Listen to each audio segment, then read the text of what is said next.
In the 2024 NBA draft, the Minnesota Timberwolves had their eyes set on a young guard out of Kentucky. The San Antonio Spurs held the 8th overall pick, but after drafting Stephon Castle, they were willing to part ways with their pick. And in come the Timberwolves, trading a future first-round pick and a pick swap to draft their guy, Mr. Rob Dillingham. Welcome to Basketball Intuition. I'm your host, Ethan Simon. Today, we're going to be doing a deep dive into Rob Dillingham's game. I want to start by saying I saw a lot of people trashing on Rob Dillingham throughout the season, but I wanted to come up here and say, let's remember that he did just turn 20 years old and he is playing the hardest position for a rookie to play. When he was drafted, nobody was like, yeah, Rob's going to come into the league immediately at 19 years old and average 13 and 6 on good efficiency splits. Like, no, nobody was thinking that. That wasn't ever going to happen. He is a project. We understand that. I don't think there's a better place we could start for Rob Dillingham other than going over his ridiculous handles and his crazy bag. I mean, this guy has the ball on as tight of a string as anybody else in the league. He turns the corner so fast. He's got ridiculous speed too. Like, he legitimately can beat anybody off the dribble. He's listed at 6'3". He absolutely is not 6'3". He might be 6 feet. He's like 170 pounds, so he's super quick, super fast. And this leads me to one of the main things that I want to talk about today. And what I have seen from Rob Dillingham in the pick and roll has been really impressive to me and is very intriguing. I want to lead by saying that I do honestly believe that in the future he could be a top 15 type pick and roll ball handler. He seems really comfortable in the pick and roll. Him and Rudy Gobert especially, I thought their pick and roll looked really good throughout the season. And when you got a guy with the skill set as Rob Dillingham, whenever you put him in that kind of situation where he can just make reads and make plays, like, that's where he's gonna thrive. I think the higher ball screens have been my favorite to see him in, where he gets to kind of get downhill off the rip, and he's one of the fastest guys on the court, so he can beat you downhill. He can stop, make an easy pass, he can make a nice pocket pass, he can throw a lob, he can pull up for three, a mid-range, get to the basket. Like, he has all of the things in his bag. I think that he has really good vision, but his accuracy isn't great. There are times where he's making really great reads but not throwing a good enough pass, but he's shown flashes of a really great pocket passer. Like I said, the accuracy just needs to be worked on, but other than that, I think he's got the right idea. And another thing is, I think that he has shown really great flashes of being just a point guard. I think some of the best examples I can give would be like the Jazz game where he had like 19 and 8, or the Rockets game where he played really well. There are times throughout this game where he is holding the ball, bringing the ball up the court, waiting for his teammates to get into their action, and then he is simply just getting them the ball and then letting them do their thing. And then there are also other times where maybe they start a pick and roll action and then he gets to create for others. And that's exactly what you want out of a point guard. You don't want a guy that's going to go out there and only make simple passes or only going to beat his man off the dribble and create for others like that. You want a guy that's going to be able to do both, and Rob does that. And I was really just impressed that at 19, 20 years old now, that he was able to do really well in this position. We are going to get to all the bad things about his game later and some of the things that he really needs to work on,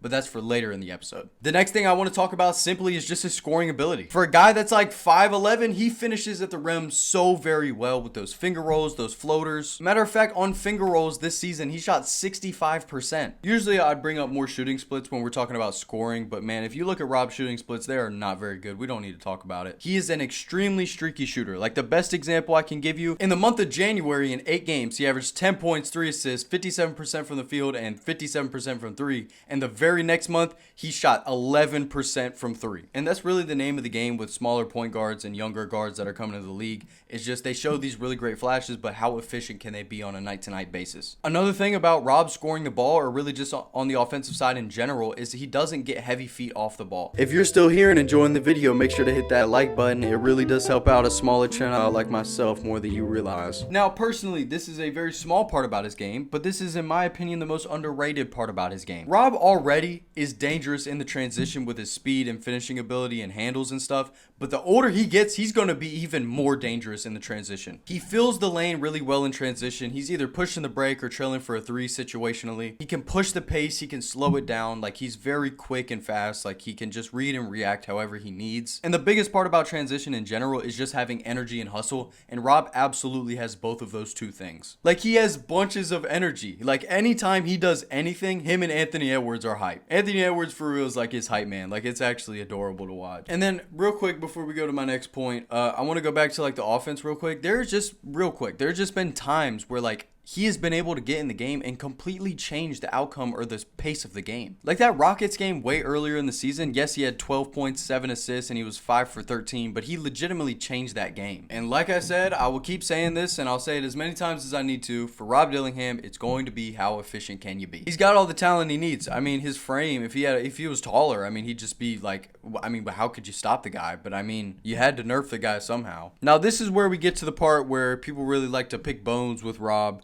And I understand why, because he's a small guy. He's a lighter guy, probably about 170 pounds, maybe 6 feet tall. And this is a grown man's league. These guys are big. You know, he's playing against 6'7", 7-foot guys. So defensively, there are points where there is only but so much that he can do. I honestly do think as a one-on-one defender, like if we're talking about on the perimeter, one-on-one, nobody else is around, there's no screens or anything, he isn't a bad defender. He has energy and hustle. Like, he's not just going to let you walk past him. Like, Rob's not doing that. He isn't a awful defender. He does his best, but it's just like his size and frame, there's only but so much he can do in situations. Like, he can't get around a screen to save his life, but the guys that are setting screens on him are over 200 pounds, and he's like 170. I mean, like, a big center in the league is probably what, like 240? Like what do you expect? Like, how in the world is he supposed to go over a screen? Like, he just can't. And this goes back to what I just said. Out of guys like that, smaller guards that just don't have a big frame, as long as they're trying, what else can you ask for? He's got solid hands. He fouls a little bit too much out of frustration sometimes. That's something he definitely needs to cut back on. The fouls are kind of ridiculous sometimes. But there have been points where I felt like he played really great defense. He had a couple possessions in that Rockets game I was just talking about where I felt like he didn't play bad defense. But yeah, now onto some of the like not good things at all. I think probably the best place for us to start is going to be unnecessary turnovers. There are times where he is almost careless with the basketball. Like I mentioned earlier, there are times where he has the right idea, he makes the right read, but it's just a bad pass. And then there's other times where, even though, like I said earlier, he's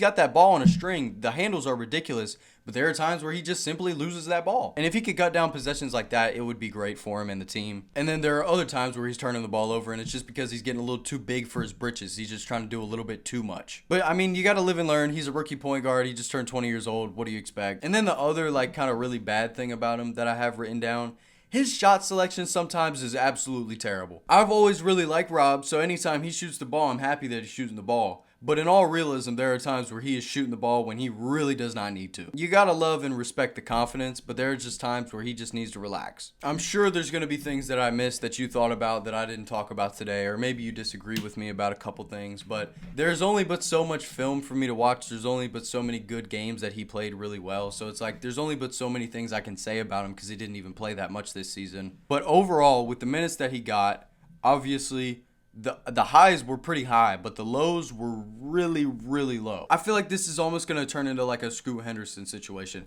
Everybody's going to give up on him because he's a freshman guard trying to figure everything out at 19 years old. But then he's going to come out next season or his third season and he's going to be a really good NBA player. Like, I could legitimately see him being a starting point guard. It would be much more likely for him to be a six-man. I think that's like where we should start at. If we're being realistic, like, he most likely probably won't make an all-star game as much as I'd love to see him make one. He'll probably just be a six-man or a starting point guard for his career. But I mean, like, that's cool. Chris Finch is also weird with the rookies. Like, he'd let them play a lot, and then he'd sit them on the bench, and then he'd play them, and then he wouldn't. So, I mean, getting inconsistent minutes throughout the whole season, like, if you just go look at his game log and look at his minutes, like, it's all over the place. One night he's playing 6 minutes, and the next night he's playing 24. One night he's playing 17 minutes, and then the next he's playing 2, and then 13. Like, it's all over the place. And then, like I said, after March started, he just stopped playing. He did not get more than 10 minutes for the last 2 months of the season. I don't have anything else to talk about for Rob Dillingham, so we're going to get on to the best segment of the video, and that's the comment of the day. If you are not aware what the comment of the day is, it is my favorite comment from the previous video. It can be a topic, question, statement, basketball, life, sports, whatever you want it to be about. My favorite comment is the comment of the day. So this isn't from the previous video, but I'm just going to use this kind of as like so I can talk about something real quick. I apologize if I say your name wrong, my friend, but shout out to BK Huma. Great video. I think you really found your format from looking at your past couple videos. I don't know anything, so this could be horrible advice, but you got a good voice, so you low-key could do without the music. This is a great talking point. Thank you, brother. I'm gonna chalk the music for today's video. We're gonna see. I was thinking about doing it, but after your comment, I'm just like, yeah, we're just gonna see what happens. And then this is why I wanted this to be the comment of the day. If you're new to the channel or if you've never been here before, typically what I do is player breakdowns and videos like this. At the beginning of the playoffs, I wanted to try covering the playoffs, just doing a little bit different. That went really terribly. It went really bad. Nobody seemed to really care what I had to say. So we're just going to go fully back to the player breakdowns. So if there is anybody, I mean literally anybody, that you want to see me do one of these types of videos about, let me know down below in the comments. I cannot promise you that I'm going to do that video because it's just like, I do the ones that I want to do. Like somebody commented Quentin Grimes the other day, so I made a Q Grimes video because I really like Q Grimes. But there was times in the past where someone commented Dorian Finney-Smith, and I was like, man, I like Dorian Finney-Smith, but I'm not trying to make a whole video about him. So like most of the times it'll be like rookies and younger players that I like doing up here. So any of those kind of guys that you want to comment down below, but like I said, anybody at all. Just let me know what y'all want to see, and that's what we're going to make happen. I don't really have anything else to talk about for today's video. I had a good week. I hope you had a good week as well. Let me know in the comments how your week was. If you made it to the end of the video, which you did, you should hit the like and the sub and the comment and the post notifications if that's what you want. Just whatever you're feeling. You don't have to do any of those if you don't want. I don't think I have anything else to talk about for today's video, so I'm just going to wrap it up here. Again, thank you very much for staying to the end of the video, and I'm going to see y'all on the next one. Peace out. From what we saw from him in the first... So, from what we saw him in... So, what we saw from...